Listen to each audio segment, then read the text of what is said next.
ಇದ್ದಾರೆ ಇತರೆ ಭತ್ಯೆಗಳಲ್ಲಿ. ಯಾಕಂದ್ರೆ ಬೆಲೆ ಏರಿಕೆ ಮತ್ತೊಂದು ಮಗದೊಂದು ಎಲ್ಲಾ ಕಾರಣಗಳನ್ನು ಇಲ್ಲಿ ನೀಡ್ತಾ ಇದ್ದಾರೆ.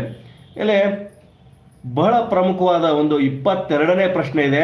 ಏನ್ ಪ್ರಶ್ನೆ ಇದೆ ಅಂದ್ರೆ ಇಲ್ಲಿ 22ನೇ ಪ್ರಶ್ನೆ, ವರ್ಗಾವಣೆ ಅನುದಾನ ಸಮಾನು ಸಾಮಾನು ಸಾಗಣೆ ವೆಚ್ಚ ಅಂತ ಕೇಳಲಾಗಿದೆ. ಅಂದ್ರೆ ವರ್ಗಾವಣೆ ಅನುದಾನ ಅಂತ ಕೇಳಲಾಗಿದೆ ಮತ್ತು ಸಾಮಾನು ಸಾಗಣೆ ವೆಚ್ಚ ಅಂತ ಕೇಳ್ತಾ ಇದ್ದಾರೆ. ಇಲ್ಲಿ ಕೇಂದ್ರ ಮಾದರಿಯಂತೆ ವರ್ಗಾವಣೆಗೊಂಡ ಮತ್ತು ವಯೋ ನಿವೃತ್ತಿ ಹೊಂದಿರುವ ರಾಜ್ಯ ಸರ್ಕಾರಿ ನೌಕರರಿಗೆ ಒಂದು ಏನಂದ್ರೆ ಕೊನೆ ಮಾಹಿಗೆ ಮೂಲ ವೇತನದ 80% ವರ್ಗಾವಣೆ ಅನುದಾನ ಮತ್ತು ಸಾಮಾನು ಇಲ್ಲಿ ಸಾಗಣೆ ಭತ್ಯೆಯನ್ನು ನೀಡುವಂತೆ ಶಿಫಾರಸು ಇಲ್ಲಿ ಮಾಡಲಾಗ್ತಾ ಇದೆ.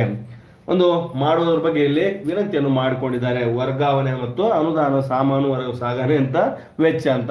ಯಾವುದ್ರ ಬಗ್ಗೆ ಒಂದು ಸ್ವಲ್ಪ ಮಾಹಿತಿ ಕಮ್ಮಿ, ಅದ್ರ ಬಗ್ಗೆ ಗೊತ್ತಿಲ್ಲ, ದಯವಿಟ್ಟು ಕ್ಷಮಿಸಿ.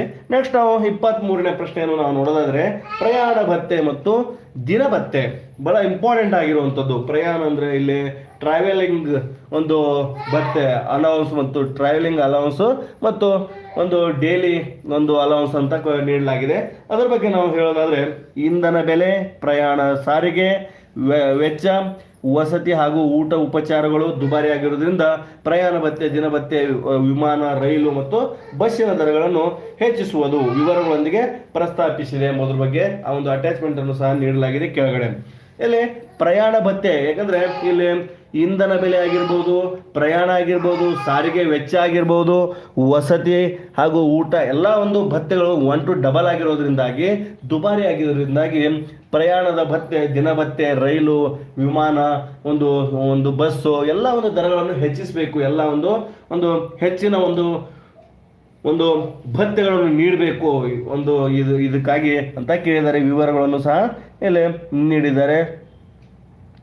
ಹಾಗಿದ್ದಲ್ಲಿ 24ನೇ ಒಂದು ಪ್ರಶ್ನೆ ಅದರಲ್ಲಿ ಸಬ್ ಕ್ವಶನ್ಗಳಿದಾವೆ. 24ನೇ ಪ್ರಶ್ನೆಯಲ್ಲಿ 1ನೇದು ಎ ಅಂತ, ರಜೆ ಸೌಲಭ್ಯಗಳು ಮತ್ತು ಗಳಿಕೆ ರಜೆ ಒಂದು ನಗದೀಕರಣ ಮತ್ತು ಅರ್ಧರ್ಪಣೆ ನಗದೀಕರಣ ಮತ್ತು ನಿವೃತ್ತಿ ಗಳಿಕೆ ರಜಾ ನಗದೀಕರಣ ಎಂಬುದರ ಬಗ್ಗೆ. ಅಂದ್ರೆ ಸರ್ಕಾರಿ ನೌಕರರು ಪಡೆಯುತ್ತಿರುವಂತಹ ಇಲ್ಲಿ ಸೌಲಭ್ಯಗಳು, ರಜೆ ಸೌಲಭ್ಯಗಳ ಬಗ್ಗೆ ಇಲ್ಲಿ ಬಹಳಷ್ಟು ಇಂಪಾರ್ಟೆಂಟ್ ಆದಂತಹ ಮಾಹಿತಿ ಇದೆ. ರಜೆ ಸೌಲಭ್ಯಗಳು ಮತ್ತು ಗಳಿಕೆ ರಜೆ, ಅರ್ಧರ್ಪಣೆ ನಗದೀಕರಣ ಮತ್ತು ನಿವೃತ್ತಿ ಗಳಿಕೆ ರಜಾ ನಗದೀಕರಣ. ಅಂದ್ರೆ ನಿವೃತ್ತಿ ಆಗುವ ವೇಳೆಯಲ್ಲಿ 300 ರಜೆಗಳನ್ನು ನಗದ ರೂಪದಲ್ಲಿ ನೀಡ್ತಾರೆ. 300ಕ್ಕಿಂತ ಹೆಚ್ಚಿನ ರಜೆ ಇದ್ರೆ ಅವೆಲ್ಲ ಇಲ್ಲಿ ಪರಿಗಣನೆಗೆ ತೆಗೆದುಕೊಳ್ಳಲ್ಲ ಎಂಬುದರ ಬಗ್ಗೆ ನಿಮಗೆಲ್ಲ ಗೊತ್ತಿರಬಹುದು. ಹಾಗಿದ್ದಲ್ಲಿ ಗಳಿಕೆ ರಜೆ ಒಂದು ಅರ್ಧರ್ಪಣೆ ನಗದೀಕರಣ ಅಂದ್ರೆ ನೀವು ಹೆಚ್ಚಿನ ಒಂದು ರಜೆಯನ್ನು ತೆಗೆದುಕೊಳ್ಳದೆ ಸರ್ಕಾರಿ ನೌಕರರಾಗಿ ಕೆಲಸ ನಿರ್ವಹಿಸಿ ಕಡಿಮೆ ಒಂದು ಇಲ್ಲಿ ರಜೆಗಳನ್ನು ತೆಗೆದುಕೊಂಡು ಹೆಚ್ಚಿನ ಒಂದು ಕಾಲಾವಕಾಶವನ್ನು ರಜೆಯನ್ನು ತೆಗೆದುಕೊಳ್ಳೇ ಇಲ್ಲ ಅಂದ್ರೆ ನಿಮಗೆ ಆ ಒಂದು ರಜೆಯ ಬದಲಾಗಿ ನಗದ ರೂಪದಲ್ಲಿ ನಿಮಗೆ ಆ ಒಂದು ವೇತನ ನೀಡುವಂತ ಕೆಲಸ ಆಗುತ್ತೆ. ನೀವು ಎಷ್ಟು ಬೇಕಾದಷ್ಟು ನಗದೀಕರಣ ಮಾಡ್ಕೋಬಹುದು. ಹಾಗಿದ್ದಲ್ಲಿ ನಿವೃತ್ತಿ ಗಳಿಕ ರಜೆ ಅಂದ್ರೆ 300 ದಿನಗಳ ಎಷ್ಟಾಗುತ್ತಾ ಆ ಒಂದು ನಿವೃತ್ತಿ ಯಾವುದೇ ಒಂದು ಸರ್ಕಾರಿ ನೌಕರನು ನಿವೃತ್ತಿಯ ವೇಳೆಯಲ್ಲಿ ಅವರ ಅಕೌಂಟ್ ಅಲ್ಲಿ ಇರುವಂತಹ 300 ರಜೆಗಳನ್ನು ಗಳಿಕೆ ರಜೆಯನ್ನಾಗಿ ಪರಿವರ್ತನೆ ಮಾಡ್ತಾರೆ. ರಜೆ ಇದ್ರೆ ಮಾತ್ರ ಅದರ ಬಗ್ಗೆ ಸ್ವಲ್ಪ ನಗದೀಕರಣದ ಬಗ್ಗೆ ಮಾಹಿತಿ ಇದೆ. ಏನಂದ್ರೆ ರಜೆ ಸೌಲಭ್ಯವನ್ನು ಪಡೆಯುವ ಉದ್ದೇಶಕ್ಕಾಗಿ ಮಾತ್ರ ಗಳಿಕೆ ರಜೆ ಮಿತಿಯನ್ನು ತೆಗೆದು ಹಾಕುವುದು ಅಂತ ಇಲ್ಲಿ ಹೇಳ್ತಾ ಇದ್ದಾರೆ. ಹಾಗೂ ನಿವೃತ್ತ ನಂತರ 300 ಗಳಿಕಾ ರಜಾ ದಿನಗಳ ನಗದೀಕರಣ ಸೌಲಭ್ಯ ಗರಿಷ್ಠ ಮಿತಿಯನ್ನು 330ಕ್ಕೆ ಹೆಚ್ಚಿಸುವುದು. ನಿಮಗೆ ಯಾವಾಗಲೇ ಹೇಳಿದಾಗೆ 300 ದಿನಗಳಿಗೆ ಮಾತ್ರ ಈಗ ಸೀಮಿತ ಇದೆ ಗಳಿಕಾ ನಗದೀಕರಣ ಸೌಲಭ್ಯದ ಗರಿಷ್ಠ ಮಿತಿಯನ್ನು. ಆ ಒಂದು ಗರಿಷ್ಠ ಮಿತಿಯನ್ನು ತೆಗೆದುಹಾಕಿ 330ಕ್ಕೆ 330ಗೆ ಹೆಚ್ಚಿಸಬೇಕು ಎಂಬುದರ ಬಗ್ಗೆ ಪ್ರಶ್ನೆಯನ್ನು ಇಡಲಾಗಿದೆ 7ನೇ ವೇತನ ಆಯೋಗದ ಮುಂದೆ.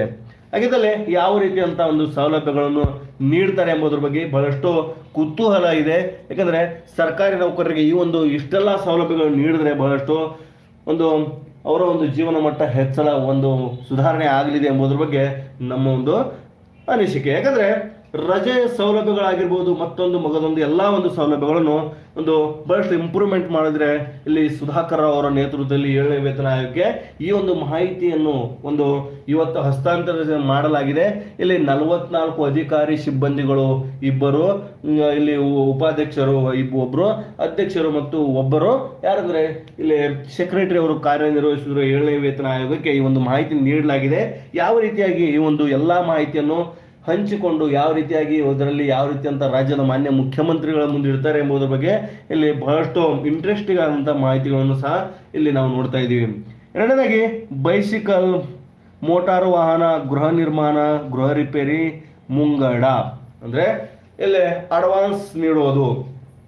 ಏನಂದ್ರೆ ಏನಾದ್ರೆ ತಗೋಬೇಕಾದ್ರೆ ಎದಕ್ಕಾದ್ರೂ ಇಲ್ಲಿ ಗೃಹ ನಿರ್ಮಾಣ ಆಗಿರ್ಬೋದು, ಗೃಹ ರಿಪೇರಿ ಮತ್ತು ಮೋಟಾರ್ ವಾಹನ, ಬೈಸಿಕಲ್ ಇವೇನಾದ್ರು ತಗೋಬೇಕಾದ್ರೆ ನೀವು ಮುಂಗಡವನ್ನು ಪಡಿಬಹುದು. ಆ ಒಂದು ಮುಂಗಡದ ಬಗ್ಗೆನೂ ಸಹ ನಿಮಗೆಲ್ಲ ಮೊನ್ನೆ ತಾನೇ ಒಂದು ಮಾಹಿತಿ ಬಂದಿತ್ತು. ಆ ಒಂದು ಮಾಹಿತಿಯನ್ನು ಸಹ ನಿಮ್ಗೆ ತಿಳಿಸ್ಕೊಡ್ತೀವಿ, ದಯವಿಟ್ಟು ನೋಡಿ. ರೂಪಾಯಿ 25,000 ಒಂದು ಬಡ್ಡಿ ರಹಿತ ಹಬ್ಬದ ಮುಂಗಡವನ್ನು ಯಾವುದೇ ಷರತ್ತುಗಳನ್ನು ವಿಧಿಸದೆ ಎಲ್ಲ ನೌಕರರಿಗೆ ಮಂಜೂರು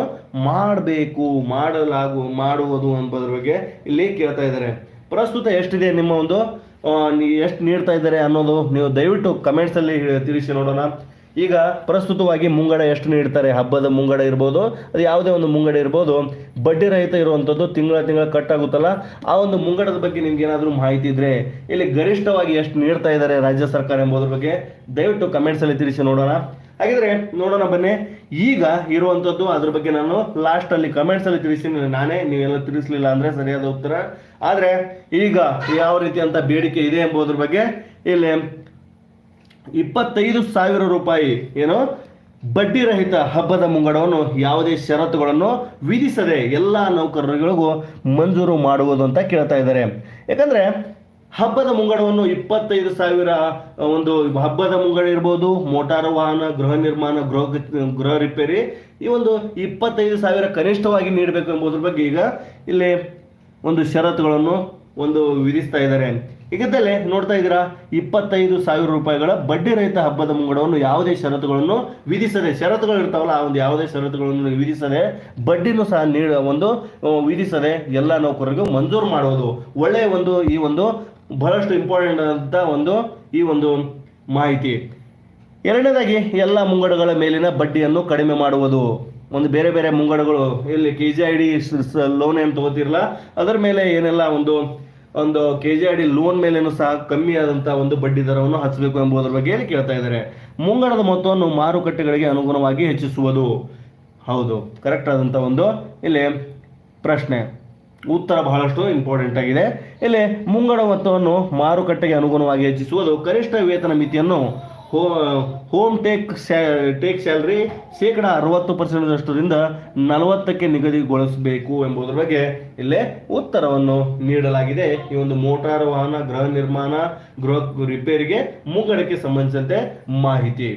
ಹಾಗಿದ್ದಲ್ಲಿ ಸಿ ಯಾವ ರೀತಿಯಂತ ವೇತನ ಭತ್ಯೆಗಳಿಗೆ ಸಂಬಂಧಿಸಿದಂತೆ ಮಾಹಿತಿ ಇದೆ ಅಂದ್ರೆ, ಅಂಧ ಮತ್ತು ಅಂಗವಿಕಲ ನೌಕರರಿಗೆ ಈಗ ನೀಡಲಾಗುತ್ತಿರುವ ಮಾಹೆಯಾನ ಮೂಲ ವೇತನದ 6% ವಾಹನ ಭತ್ಯೆ ಅಂತ ನೀಡಲಾಗಿದೆ. ಏನಂದ್ರೆ ಇಲ್ಲಿ ಅಂಧರಿಗೆ ಮತ್ತು ಅಂಗವಿಕಲರಿಗೆ ನೌಕರರಿಗೆ, ಸರ್ಕಾರಿ ನೌಕರರಲ್ಲಿ ಕೆಲಸ ನಿರ್ವಹಿಸುತ್ತಿರುವ ನೌಕರರಿಗೆ, ಇಲ್ಲಿ ಅಂಧ ಆಗಿರ್ಬೋದು, ಅಂಗವಿಕಲರಿಗೆ ನೌಕರರಿಗೆ ಈಗ ನೀಡುತ್ತಿರುವ ಮಾಹೆಯಾನ ಮೂಲ ವೇತನದ 6% ವಾಹನ ಭತ್ಯೆಯನ್ನು ನೀಡಬೇಕು ಎಂಬುದರ ಬಗ್ಗೆ ಬಹಳಷ್ಟು ಇಂಪಾರ್ಟೆಂಟ್. ಯಾಕಂದ್ರೆ ಅಂಧರಾಗಿರ್ಬೋದು, ಅಂಗವಿಕಲರಾಗಿರ್ಬೋದು, ಸರ್ಕಾರಿ ನೌಕರರಿಗೆ ಈ ಸೌಲಭ್ಯ ನೀಡೋದ್ರಿಂದಾಗಿ ಅವರ ಜೀವನ ಸುಧಾರಣೆ ಆಗುತ್ತೆ ಎಂಬುದರ ಬಗ್ಗೆ ಇಲ್ಲಿ ಸರ್ಕಾರ ಇಲ್ಲಿ ಮಂದಟ್ಟು ಮಾಡಿಕೊಂಡು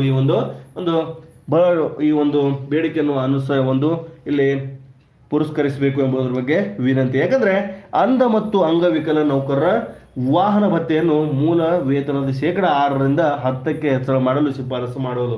ಏನ್ರಿ, ಬರೀ ಮೂಲ ವೇತನವನ್ನು ಬೇಸಿಕ್ಗೆ ಬರೀ 6% ಇಲ್ಲಿ ನೀಡ್ತಾ ಇದ್ದಾರೆ ಅವರಿಗೆ ವಾಹನ ಭತ್ಯೆ. 6% ಎಷ್ಟಾಗೋದು ಇಲ್ಲಿ 6ರಿಂದ ಯಾವುದೇ ರೀತಿಯಂಥ ಪ್ರಯೋಜನ ಆಗೋದಿಲ್ಲ. ಅದನ್ನು ಕನಿಷ್ಠವಾಗಿ 10ರಿಂದ 20ಕ್ಕೆ ಹೆಚ್ಚಳ ಮಾಡಬೇಕು, ಶಿಫಾರಸು ಮಾಡಬೇಕು ಎಂಬುದರ ಬಗ್ಗೆ ಇಲ್ಲಿ ಅಂಧ ಮತ್ತು ಅಂಗವಿಕಲ ನೌಕರರಿಗೆ ಈಗ ನೀಡಲಾಗುತ್ತಿರುವ ಮಾಯನ ಮೂಲ ವೇತನದ 6% ವಾಹನ ಭತ್ಯೆ ಇದೆಯಲ್ಲ ಅದನ್ನು ಹೆಚ್ಚಳ ಮಾಡಿ 10ರಿಂದ 20ಕ್ಕೆ ಹೆಚ್ಚಿಸಬೇಕೆಂಬುದು ಇಲ್ಲಿ ಶಿಫಾರಸು ಮಾಡಬೇಕು ಎಂಬುದರ ಬಗ್ಗೆ ಇಲ್ಲಿ ಸರ್ಕಾರಿ ನೌಕರರು ಈ ಒಂದು ಉತ್ತರವನ್ನು ನೀಡಿದ್ದಾರೆ. ಸಾಮೂಹಿಕ ಇನ್ನು ನೆಕ್ಸ್ಟ್ 25ನೇ ಪ್ರಶ್ನೆ, ದಯವಿಟ್ಟು ಕನ್ಫ್ಯೂಸ್ ಮಾಡ್ಕೋಬೇಡಿ. ಈ 25ನೇ ಪ್ರಶ್ನೆ ಯಾವುದೇ ರೀತಿಯಾಗಿ ಇದೆ ಎಂಬುದರ ಬಗ್ಗೆ ನಾವು ನೋಡೋದಾದ್ರೆ ಸಾಮೂಹಿಕ ವಿಮಾ ಯೋಜನೆ. ಇಲ್ಲಿ ವಿಮಾ ಬಗ್ಗೆ ನಾವು ನೋಡ್ತಾ ಇದ್ದೀವಿ. ಒಂದು ಯೂನಿಟ್ ಉತ್ತರ ಏನಿದೆ ಅಂದ್ರೆ 1 ಯೂನಿಟ್ ದರ ರೂಪಾಯಿ 120ರಿಂದ 1200ಕ್ಕೆ ಹೆಚ್ಚಿಸುವ ಮೂಲಕ ವಿಮಾ ಮೊತ್ತವನ್ನು ಹೆಚ್ಚಿಸುವುದು ಎಂಬುದರ ಬಗ್ಗೆ ಇಲ್ಲಿ ಪಾಲಿಸಿಗಳ ಬಗ್ಗೆ ಇಲ್ಲಿ ಹೇಳ್ತಾ ಇದ್ದಾರೆ. ಸಾಮೂಹಿಕ ವಿಮಾ ಯೋಜನೆ ಆ ಒಂದು ಯೂನಿಟ್ ದರ ಎಷ್ಟಿದೆ ಅಂದ್ರೆ 120 ರೂಪಾಯಿ ಇದೆ ರಿಂದ 120ರಿಂದ ಅದನ್ನು 1200ಕ್ಕೆ ಹೆಚ್ಚಿಸುವ ಮೂಲಕ ವಿಮಾ ಮೊತ್ತವನ್ನು ಸಂಪೂರ್ಣವಾಗಿ ಹೆಚ್ಚಳ ಆಗಬೇಕು ಎಂಬುದರ ಬಗ್ಗೆ ಒಂದು ಸರಿಯಾದ ಉತ್ತರ ಸಾಮೂಹಿಕ ವಿಮಾ ಯೋಜನೆಗೆ ಸಂಬಂಧಿಸಿದಂತೆ. ಎರಡನೇದಾಗಿ ಇಲ್ಲಿ ಉಳಿತಾಯ ನಿಧಿ ವಿಮಾ ನಿಧಿ ಸದ್ಯದ 70.30ರ ಅನುಪಾತವನ್ನು 75.25ಕ್ಕೆ ಮಾರ್ಪಡಿಸುವುದು ಎಂಬುದರ ಬಗ್ಗೆ ಇಲ್ಲೇ ಉತ್ತರವನ್ನು ನೀಡಿದ್ದಾರೆ. ಒಂದು ಉಳಿತಾಯ ನಿಧಿ ಏನೋ ವಿಮಾ ನಿಧಿ ಏನಿದೆಯಲ್ಲ ಅದರ ಅನುಪಾತವನ್ನು ಹೆಚ್ಚಿಸುವ ಬಗ್ಗೆ 70ರಿಂದ 75ಕ್ಕೆ 5% ಹೆಚ್ಚಳ. ಉಳಿತಾಯ ನಿಧಿ ಮೇಲಿನ ಬಡ್ಡಿ ದರವನ್ನು 2% ಹೆಚ್ಚಿಸುವುದು.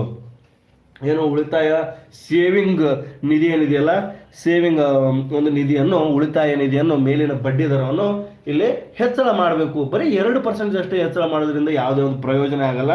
ಕನಿಷ್ಠವಾಗಿ ಒಂದು 5% ಹೆಚ್ಚಳ ಆಗಲೇಬೇಕು. ಯಾಕಂದ್ರೆ ಉಳಿತಾಯ ಏನೆಲ್ಲ ಸರ್ಕಾರಿ ನೌಕರ ಸೇವಿಂಗ್ಸ್ ಏನಾಗ್ತಾವಲ್ಲ ಅಕೌಂಟ್ಸು ಆ ಒಂದು ಇಟ್ಕೋತಾರಲ್ಲ IPO ಅಲ್ಲಿ ಇಲ್ಲಿ ಅಂತ ಹಾಕ್ತಾರಲ್ಲ ಇಲ್ಲಿ ಆ ಒಂದು ದರವನ್ನು 2% ಹೆಚ್ಚಿಸಬೇಕು ಎಂಬುದ್ರ ಬಗ್ಗೆ ಈ ಒಂದನ್ನು ಸಹ ಬೇಡಿಕೆಯನ್ನು ಇಟ್ಟಿದೆ ಸರ್ಕಾರಿ ನೌಕರ ಸಂಘ.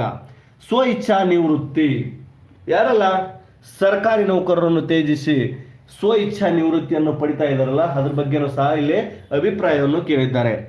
ಸ್ವ ಇಚ್ಛಾ ನಿವೃತ್ತಿಗೆ ಸಂಬಂಧಿಸಿದಂತೆ ಇಲ್ಲಿ ಮಾಹಿತಿ ನಾವು ನೋಡೋದಾದ್ರೆ 26ನೇ ಪ್ರಶ್ನೆ ಇದು. ಇಲ್ಲಿ ಸ್ವ ಇಚ್ಛಾ ನಿವೃತ್ತಿಗೆ 15 ವರ್ಷ ಕನಿಷ್ಠ ಸೇವಾ ಅಥವಾ 50 ವರ್ಷ ವಯಸ್ಸು ಎನ್ನುವ ಬದಲಾಗಿ ಇಲ್ಲಿ ಈಗ ರಾಜ್ಯದಲ್ಲಿ ಯಾವ ರೀತಿಯಂತ ಸ್ವ ಇಚ್ಛಾ ಒಂದು ಇಲ್ಲಿ ನಿವೃತ್ತಿ ಇದೆ ಅಂದ್ರೆ ಸ್ವಯಂ ನಿವೃತ್ತಿ ಬಗ್ಗೆ ಅಂದ್ರೆ ಸೆಲ್ಫ್ ರಿಟೈರ್ಮೆಂಟ್ ಎಂಬುದರ ಬಗ್ಗೆ ರಿಟೈರ್ಡ್ ಅನ್ನು ಮಾಡೋದಲ್ಲ ಸೆಲ್ಫ್ ಆಗಿ ರಿಟೈರ್ಮೆಂಟ್ ತೆಗೆದುಕೊಳ್ಳೋದು ಸರ್ಕಾರಿ ನೌಕರರಿಂದ. ಹಾಗಾಗಿ ಅದಕ್ಕೆ ಕೆಲವೊಂದಿಷ್ಟು ಷರತ್ತುಗಳಿದಾವೆ. ಇಲ್ಲಿ ಆ ಒಂದು ಷರತ್ತುಗಳ ಬಗ್ಗೆ ನೋಡ್ತಾ ಇದ್ದೀವಿ.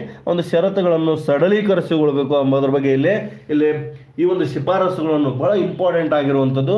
ಸ್ವ ಇಚ್ಛಾ ನಿವೃತ್ತಿ ರಾಜ್ಯದಲ್ಲಿ ಕೆಲಸ ನಿರ್ವಹಿಸುತ್ತಿರುವ ಗ್ರೂಪ್ ABCD ಸಂಬಂಧಿಸಿದಂತೆ ಇಲ್ಲಿ ಸ್ವ ಇಚ್ಛಾ ನಿವೃತ್ತಿಗೆ ಈಗ ಏನಿದೆ ಅಂದ್ರೆ ರಾಜ್ಯದಲ್ಲಿ ಪ್ರಸ್ತುತವಾಗಿ 15 ವರ್ಷ ಕನಿಷ್ಠ ಸೇವೆ ಸಲ್ಲಿಸಿರಬೇಕು ಯಾವುದೇ ಸರ್ಕಾರಿ ನೌಕರನು. ಅಂಥವರಿಗೆ ಅಥವಾ 50 ವರ್ಷ ವಯಸ್ಸಾಗಿರ್ಬೇಕು. ನಿಮ್ಗೆ ಏನಾದರೂ ಈ 2 ಕ್ರೈಟೀರಿಯಾ ಇದಾವೆ. 15 ವರ್ಷ ನೀವು ಸೇವೆಗೆ ಸೇರಿ 15 ವರ್ಷ ಪೂರೈಸಿರ್ಬೇಕು. ಅವರಿಗೆ ಈ ಒಂದು ಸ್ವ ಇಚ್ಛಾ ನಿವೃತ್ತಿ ತೆಗೆದುಕೊಳ್ಳಬಹುದು. ಈಗಿರುವಂಥದ್ದು ಒಂದು ನಿಯಮ. ಅದನ್ನು 50 ವರ್ಷ ವಯಸ್ಸು ಎನ್ನುವ ಒಂದು ಕ್ರೈಟೀರಿಯಾ ಅಂದ್ರೆ ಇಲ್ಲಿ 15 ವರ್ಷನೇ ಆಗಿರ್ಬೇಕು, ಇಲ್ಲಾಂದ್ರೆ 50 ವರ್ಷ ನೀವು ಪೂರೈಸಬೇಕು. ಈ 2ರಲ್ಲಿ ಯಾವುದಾದ್ರು ಒಂದಾಗಿದ್ರೆ ಮಾತ್ರ ನೀವು ಸ್ವ ಇಚ್ಛಾ ನಿವೃತ್ತಿಯನ್ನು ಪಡಿಬಹುದು ಈಗಿನ ಒಂದು ಲೆಕ್ಕಾಚಾರದ ಪ್ರಕಾರವಾಗಿ. ಅದನ್ನು ತೆಗೆದುಹಾಕಿ ಈಗ ಹೊಸದೊಂದು ಅಪ್ಡೇಟ್ಸ್ ಯಾವ ರೀತಿಯಾಗಿ ಅಂದ್ರೆ ಸರ್ಕಾರಿ ನೌಕರಿಗೆ ಯಾವ ರೀತಿಗೆ ಅನುಕೂಲ ಮಾಡಿಕೊಡ್ಬೇಕು ಎಂಬುದರ ಬಗ್ಗೆ ಇಲ್ಲಿ ಹೇಳಲಾಗಿದೆ. ಅಂದ್ರೆ ಈ 15 ವರ್ಷಗಳನ್ನು ತೆಗೆದುಹಾಕಿ